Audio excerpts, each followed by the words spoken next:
A giant of modern theatre is gone, and the stage will never feel quite the same.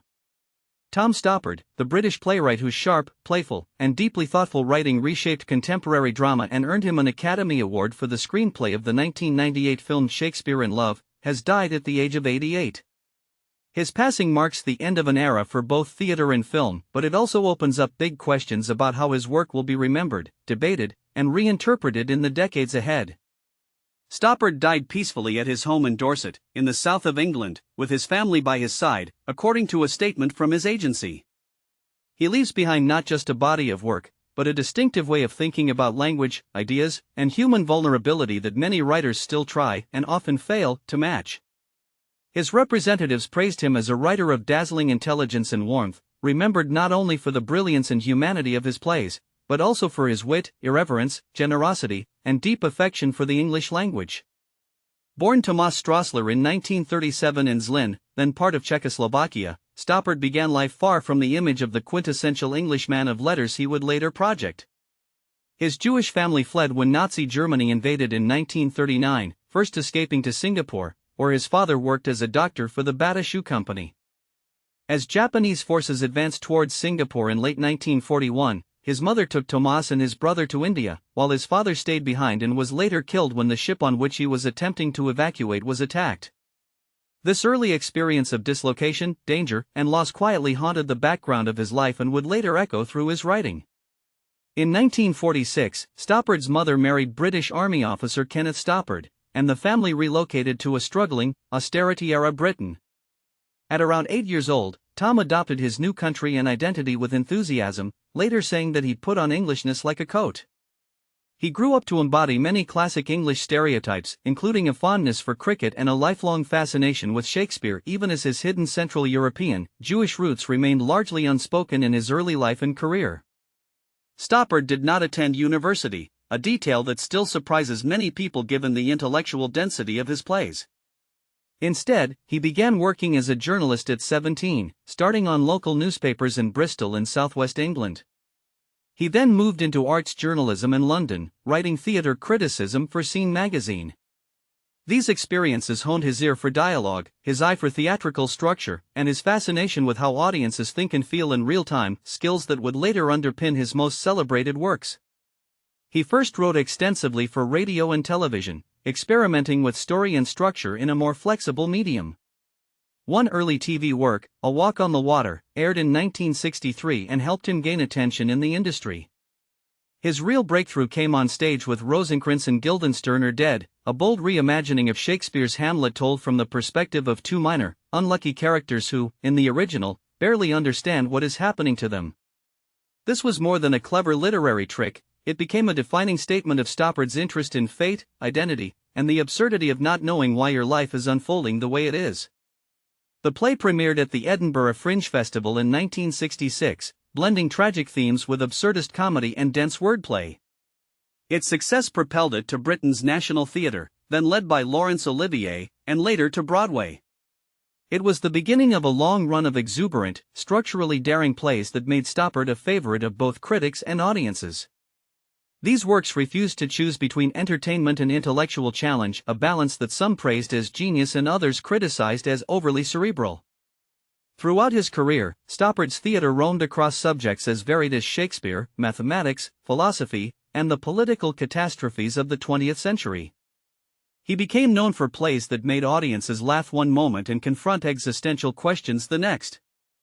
5 of his works won the Tony Award for Best Play: Rosencrantz and Guildenstern Are Dead, 1968, Travesties, 1976, The Real Thing, 1984, The Coast of Utopia, 2007, and Leopoldstadt, 2023.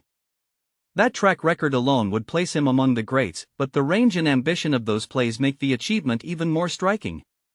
Biographer Hermione Lee once described the distinctive power of Stoppard's writing as coming from a fusion of language, knowledge, and emotion, all interlocking at once.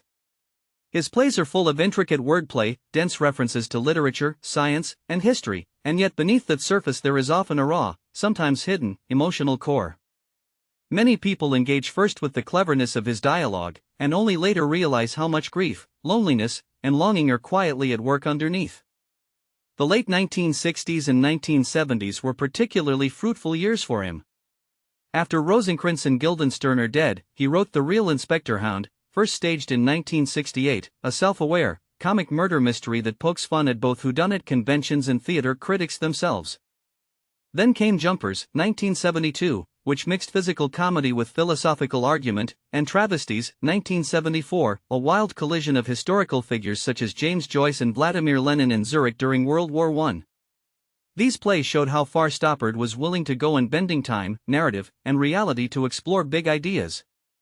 In 1977, he collaborated with composer Andrei Previn on the musical drama Every Good Boy Deserves Favor, which focused on a Soviet dissident imprisoned in a psychiatric hospital.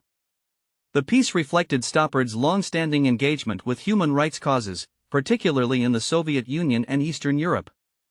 He used his fame to draw attention to censorship, political repression, and the plight of writers and activists living under authoritarian regimes, a part of his legacy that sometimes gets less attention than his awards, but may prove just as important. Stoppard often experimented with time, narrative framing, and theatrical structure in ways that challenged audiences without completely shutting them out. The Real Thing, 1982, is a moving romantic drama about love, fidelity, and betrayal, built around plays within plays that blur the line between performance and reality. Arcadia, 1993, moves back and forth between the early 19th century and the present day in a single English country house, linking characters across time as they debate poetry, landscape design, scientific ideas such as chaos theory, and the way knowledge is lost and rediscovered. He continued this blending of intellect and feeling in The Invention of Love, 1997, which looked at the life of English poet and scholar A. E. Housman. The play used classical literature as a backdrop for exploring unspoken love, memory, and regret, showing again that Stoppard was never only interested in abstract cleverness. Even when he was writing about scholars and poets, he rooted their dilemmas in recognizable, human emotions. Stoppard entered the 21st century with The Coast of Utopia, 2002, an ambitious trilogy focusing on Russian thinkers and dreamers in the years before the 1917 revolution. The plays explored the clash between idealism and reality, the costs of political conviction, and the ways in which intellectual movements can both inspire and disappoint. A few years later, in Rock and Roll, 2006, he turned more directly to his own background, contrasting the experiences of 1960s counterculture in Britain with life in communist Czechoslovakia, using music and politics to frame questions about freedom, compromise, and resistance. In The Hard Problem, 2015, Stoppard tackled one of the great puzzles of modern philosophy and neuroscience, the nature of consciousness. The play explored questions at the intersection of science, ethics, and religion. Is the human mind just a product of physical processes, or is there something more intangible at work, something like a soul, or an irreducible spark? This was classic Stoppard territory, taking dense theoretical issues and turning them into immediate dramatic conflict. Beyond his playwriting, Stoppard was a consistent advocate for freedom of expression, working with organizations such as Pen and Index on censorship. He spoke out in support of persecuted writers and artists, particularly in repressive regimes, and used his influence to keep their cases in the public eye. Yet he often described himself as not especially driven by political ideology, once writing that he did not burn with causes and that he wrote primarily out of love for the act of writing itself.